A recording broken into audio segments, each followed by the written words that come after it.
2000년 전 예수님께서 제 아들과 함께 나귀 새끼를 타고 예루살렘 성을 입성하실 당시에 수많은 예루살렘 안에 있던 백성들은 종려나무 가지를 흔들며 그를 환영하고 환대하였습니다. 그러나 정확히 5일 뒤에 그들은 예수를 십자가에 못 박자고 소리쳤고 예수님은 고난을 받으시고 십자가에 달려 죽으셨습니다. 예수님께서는 하나도 그 말씀에 대해서 이루지 않으신 것이 없었습니다. 예수님께서는 모든 말씀을 이루시고 다 이루었도다 말씀하시고 숨을 거두셨습니다.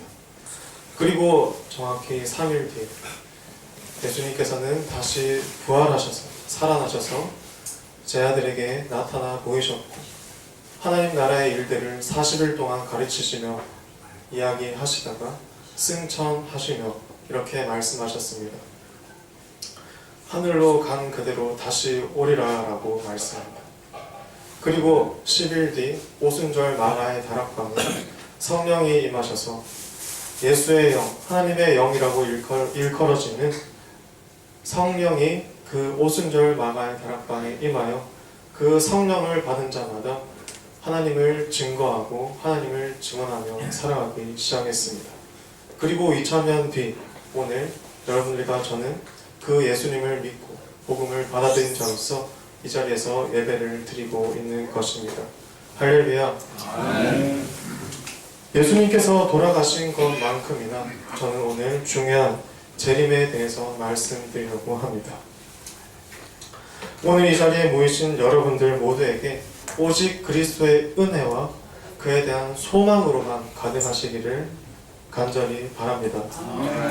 한 옛날에 엄마 개구리의 말을 반대로 듣는 청개구리가 있었죠.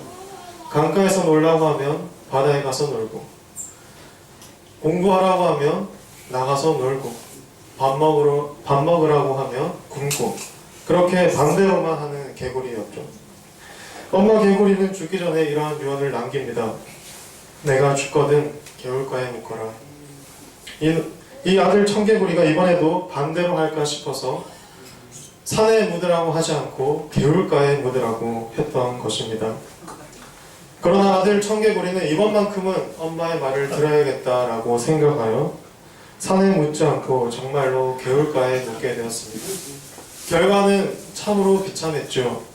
비가 오자 개울물은 불어났고 엄마의 무덤은 떠내려가고 만 것입니다. 그래서 청개구리는 비가 올 때면 떠내려간 엄마에게 미안해서 개굴개굴 운다는 그러한 민담이 전해지고 있습니다. 사랑하는 여러분, 이 청개구리 이야기는 한국인이라면 누구나가 다 한 번쯤 들어본 이야기입니다. 제가 주일 설교 첫 번째로 할 때에도 이 청개구리 이야기를 한 적이 있습니다. 이 이야기를 들을 때면 누구나 무슨 이야기가 전개될지 다 알기 때문에 별로 귀담아 듣지 않아도 될 이야기쯤으로 생각합니다. 그런데 이러한 이야기, 청개구리 이야기를 대하는 태도가 오늘 전할 재림에 대한 우리의 태도와도 비슷하다는 것을 여러분들은 알고 계신가요? 기독교인이라면 누구나 들어봤을 재림, 즉 다시 오실 예수님에 대한 이야기는 이제 이 세대에게는 신기할 것도 없고 그저 그런 이야기일 뿐이며 그런 것이 있나보다 하고 넘길 만한 이야기들이 되었습니다. 목사님이나 전도사님은 강단에서 그렇게 강조하며 이야기해왔지만 다시 일상으로 돌아갈 때면 언제 그런 이야기를 들었냐는 듯이 우리는 다 잊어먹고 살아가기 때문입니다.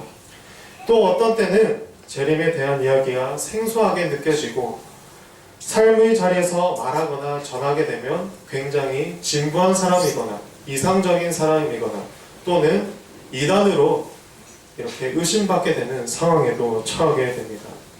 그렇다고 해서 우리가 언제까지 재림에 대해 모른 채 하며 살아가시겠습니까? 그러다가 예수님 안 오신다고 말하시겠습니까? 재림은 신약 성경의 중심이 되는 그리스도의 약속입니다. 데살로니가 전서의 공중 재림과 오늘 사도행전에서 약속하신 지상 재림, 또 계시록에서 말씀하신 속히 오리라는 말씀에 대해 전적으로 신뢰하는 성도님들이 되신다면 우리의 신앙생활에는 더욱더 생기가 넘치고 또 소망이 넘치게 될 줄로 믿습니다. 오늘 본문을 한번 보도록 하겠습니다. 올라가실 때 제자들이 서서 하늘을 자세히 쳐다보고 있는데 우리는 아직도 의심하고 있습니다. 예수님께서는 분명히 하늘로 올라가셨고 올라가시면서 구름이 점차 가려져서 보이지 않게 되었습니다. 방금까지 옆에 계셨던 이 예수님께서 하늘로 올라가시고 구름에 가려진 것입니다. 제자들은 그 자리에 그대로 서서 구름 사이도 자세히 쳐다보고 하늘도 유심히 보았습니다. 바로 우리의 모습입니다. 성경의 말씀을 보았지만 있는 그대로 받아들이지 못합니다. 예수님께서 다시 오실 약속에 대해 의심하는 또는 그러한 사실조차 모르고 살아가는 우리들은 구름 사이를 여전히 유심히 쳐다보는, 그래서 예수님의 행방을 찾는 이때의 제자들처럼 성경의 여러 곳 혹은 세상의 지식을 가지고 승천 이야기를 허무맹랑한 소설이라 증명하려 하지요. 사랑하는 여러분, 무엇을 찾고 계십니까? 예수님이 없다는 것을 증명할 만한 것을 찾고 계신가요? 아니면 눈에 보이지 않는 예수님을 어떻게 믿어야 할지 대책이 서지 않으신가요? 헛것을 믿고 있지는 않은지 의심에 휩싸이셨나요? 예수님께서 다시 오신다는 것이 그렇게 믿기지 않는 이야기가 되셨나요? 인간이라면 누구나 신기한 장면 혹은 한 번도 보지 못한 그러한 광경 속에서 두 눈을 의심하면서 그 다음에 무슨 일을 해야 할지 모른 채 그 자리에서 벙 찔 수 있습니다. 한때 저는 신학대학원 진학을 앞두고 고민한 적이 있었습니다. 신학교를 다니며 보았던 많은 폐단과 부정들을 보며 저는 그곳에서 큰 소망을 찾지 못하였던 적이 있습니다. 그래서 내가 어떻게든 증명해내고 말 거야. 내가 어떻게든 예수님이 살아계시다는 것을 나의 삶을 통해서 한번 증명해보고 말 거야. 그래서 인정도 받고 사람들에게 각광도 받을 테야. 그래서 소방관이 되고자 결심한 적이 있습니다. 소방관은 누가 봐도 존경받는 직업이었고 하는 일 자체가 남을 돕는 일이었기 때문에 이 일을 하면 내가 정말로 예수님의 사람으로서 누구에게나 인정받으며 각광받으며 증명하며 살 수 있겠구나 싶었습니다. 그러나 제 생각은 틀렸습니다. 소방관이 되어도 주님이 앞서지 않는다면, 소방관이 되어도 도움을 받는 자의 그 마음속에 진정한 소망이신 진리이신 예수님을 직접적으로 말하며 전할 수 없다면 그것은 참 평안과 진리가 아닌 다른 복음을 전하는 자에 불과했기 때문입니다. 그저 나 하나 증명받고 또 그저 나 하나 많은 이들에게 인정받는 그런 길밖에 되지 않았다라는 것입니다. 어쩌면 오늘 본문의 제자들과 같이 하늘을 자세히 쳐다보고 있는 자들이 저와 여러분의 모습은 아닌지, 그러한 행위가 결국은 나 자신만을 위한 것은 아닌지 돌아보아야 할 것입니다. 그것은 그 누구에도 구원에 이르는 소망을 줄 수가 없고 자기 자신과 동료들을 오히려 복음에서 멀어지게 만드는 그러한 일에 불과하기 때문입니다. 잘못된 것을 최초로 찾아낸다거나 무리들 중에서 도덕적으로만 뛰어난 사람이 되려는 그러한 욕심은 결국 예수님께서 전하신 그 복음과는 아무런 상관없는 자가 되는 가장 첫 발걸음인 것입니다. 이어서 본문은 말하고 있습니다. 흰옷 입은 두 사람이 그들 곁에 서서 이르되 갈릴리 사람들아 어찌하여 서서 하늘을 쳐다보고 있느냐. 우리는 하나님의 사람을 통해서 본질을 알게 됩니다. 흰옷 입은 두 사람으로 표현되는 본문의 두 사람은 하나님께서 보내신 사람들이었습니다. 성경 전체에는 이러한 자들이 나타날 때 하나님의 사람들로서 등장하는 여러 구절들이 있습니다. 오늘 본문에도 어김없이 하나님의 사람으로 나타나서 결정적인 순간에 제자들에게 가르침을 전하고 있습니다. 갈릴리 사람들아 어찌하여 서서 하늘을 쳐다보고 있느냐. 의심하고 있는 자들에게 의심을 거두라는 메시지를 전하듯 듣는 이로 하여금 자신의 행동이 어리석은 행동임을 알려주고 있습니다. 하늘을 더 이상 쳐다보아도 아무것도 없다는 것을 말이죠. 지금은 하늘을 쳐다볼 때가 아님을 또한 말이죠. 하늘을 보면서 무언가 밝혀내거나 증명할 만한 것들을 찾아내는 것은 어리석은 짓임을 말해줍니다. 바로 하나님의 사람을 통해서요. 우리의 인생에도 이러한 하나님의 사람들이 곳곳에 배치되어 있습니다. 하나님께 기도하며 하나님의 마음을 닮아 큰 일을 하지 않아도 혹은 선망받을 만한 직종을 가지고 있지 않아도 하루하루 귀하게 살아가는 사람들, 하나님 앞에 감사하며 사랑할 줄 아는 사람들이 바로 이러한 사람들입니다. 하나님의 사람들은 의심하며 넘어지려는 그리스도인들을 돕기도 하죠. 앞서 제가 소방관의 길을 가려고 하였을 때 이것을 말려준 사람은 바로 할머니셨습니다. 누구에게나 선망받고 그 자체로 선한 길의 증빙이 될 수 있는 이 소방관의 길을 가는 것보다도 사람들에게 질타받고 힘들 수는 있지만 사람의 영혼이 구원되고 또 진리의 길로 인도할 수 있는 참된 길이 바로 목회의 길임을 알려주셨던 것이죠. 더군다나 증명하고자 인정받고자 소방관의 길을 가려던 저는 보고는 있으나 눈먼 자와 같은 자였습니다.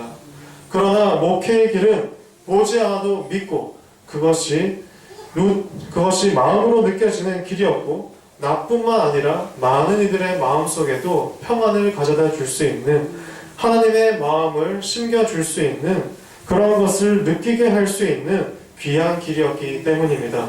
아멘. 하나님의 사람을 통해서 저는 인생의 중요한 순간에 가르침을 얻었습니다. 물론 소방관의 길을 폄하하거나 하지 않습니다. 제가 목회의 길이 아니라 처음부터 소방관의 길을 선택하고 그 길에 매진하였던 자라면 이야기는 달랐을지도 모르죠. 그러나 목회의 길을 가려던 제가 무엇인가에 의심에 휩싸이고 무엇인가에 낙심하게 되어서 그래서 무엇인가 증명하고자 인정받고자 택한 길이 바로 소방관이었기 때문에 이러한 어리석은 마음에 대한 적시의 가르침이 바로 하나님의 사람으로부터 있었던 것입니다. 본문은 마지막으로 전합니다. 너희 가운데서 하늘로 올려주신 이 예수는 하늘로 가심을 본 그대로 오시리라 하였느니라. 예수님은 반드시 다시 오실 분이십니다. 우리는 신기해했고 놀라운 광경을 의심하기도 하며 자세히 들여다보았습니다만 하나님의 사람은 우리에게 의심치 말라고 하였습니다.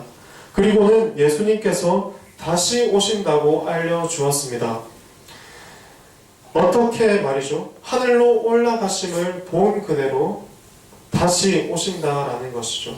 하늘로부터 다시 오신다라는 것입니다. 하늘로 올라가신 것을 의심한다면 하늘로부터 오는 것은 결코 믿어지지 않는 일이 될 것입니다. 그러나 하늘로 올라가신 것을 인정한다면 하늘로부터 다시 오시는 것은 너무나도 당연한 일이 되는 것이죠. 하늘로부터 오시는 예수님을 우리는 믿으며 살아갈 준비가 되셨는지요? 사랑하는 여러분, 예수님께서 다시 오실 분이라는 것을 믿는다면 우리는 이 땅에서 주님을 위한 일을 할 때 낙심하지 않을 수 있습니다. 그가 오시는 날은 심판의 날이지만 주님의 자녀들은 칭찬받는 날이기 때문입니다. 사랑하는 여러분, 소방관의 길을 택할 때 제 마음에 가득했던 인정받고자 함과 증명하고자 함은 어쩌면 그 어떤 것보다도 교만한 마음이었을지도 모릅니다. 내가 증명하지 않아도 살아계시며 역사하시는 예수님이시기 때문입니다. 단지 나는 그분을 믿고 나의 일거수일투족을 주 앞에 드리며 사는 것이 더욱 값진 일이겠지요. 더 나아가 그분이 주신 복음을 전하며 많은 이들에게 예수님 다시 오실 그날의 소망을 품고 칭찬받을 자들로 성장시키는 것이 진정으로 예수님을 믿고 기다리는 삶이겠지요. 사랑하는 여러분, 예수님께서는 실로 우리에게 성령을 주셨습니다. 이 성령은 신약 성경에 하나님의 영, 예수의 영으로 표현되어 있고요. 실제로 그러한 역할로서 오순절 마가의 다락방에 모여 기도하는 제자들에게 임하였습니다. 성령을 받은 자들은 사도행전 1장 8절의 말씀처럼 온 유대와 사마리아와 땅끝까지 이르러 예수님의 증인이 되었습니다. 그들은 단지 주님이 이루신 것에 대해서 굳건히 믿으며 증인으로서 살아갔던 것입니다. 그렇게 우리에게 필요한 것은 이미 이루신 것에 대한 의심 때문에 그것을 증명하려는 태도가 아니라 이미 이루신 것에 대해서 굳건히 믿으며 그 믿음의 증인으로서 살아가는 태도인 것입니다. 누구나 의심할 수 있고 누구나 충고를 들을 수 있습니다. 그러나 이러한 상황 속에서 충고에 귀를 기울이고 있는 그대로 믿고 행할 수 있는 태도는 서로 다를 것입니다. 하나님의 자녀마다 주님의 재림을 믿고 기다리며 이 땅에서 주께서 주신 명령을 수행하며 이곳에서 함께 희락과 소망을 가지며 참된 중생과 성결의 신자로서 살아가야 할 것입니다. 주님께서는 오늘도 약속의 말씀을 지속하십니다. 하늘로 올라간 그대로 다시 올 것이라고 말이죠. 하나님의 자녀마다 성령에 충만해서 의심치 않고 믿으며 주님의 증인으로 살아갈 때에 또 우리의 삶에서 재림에 대한 소망이 날마다 찬송되어지고 또 주를 영화롭게 하며 온전한 그리스도인으로서 자라나갈 때에 주님께서 그때 오신다면 마땅히 칭찬받는 성도인들이 다 되실 줄로 믿습니다. 특별히 고난주간을 맞이하여서 우리의 마음 가운데 소망이 되시는 예수님을 기억하는 시간을 가지며 살아가시면 좋겠습니다. 우리에게 소망을 주시기까지 얼마나 큰 고초를 당하셨는지 그 고초를 마음속 깊이 생각하며 우리의 삶의 자리에서도 우리의 삶을 절제하고 또 주님 앞에 우리의 마음을 드릴 수 있는 귀한 그런 고난주간이 되었으면 좋겠습니다. 이 자리에 모이신 모든 분들이 그런 소망, 예수님께서 다시 오실 그 날에 소망을 품고 살아가며 낙심치 않으시기를 간절히 빕니다. 이 시간 다 함께 기도드리겠습니다.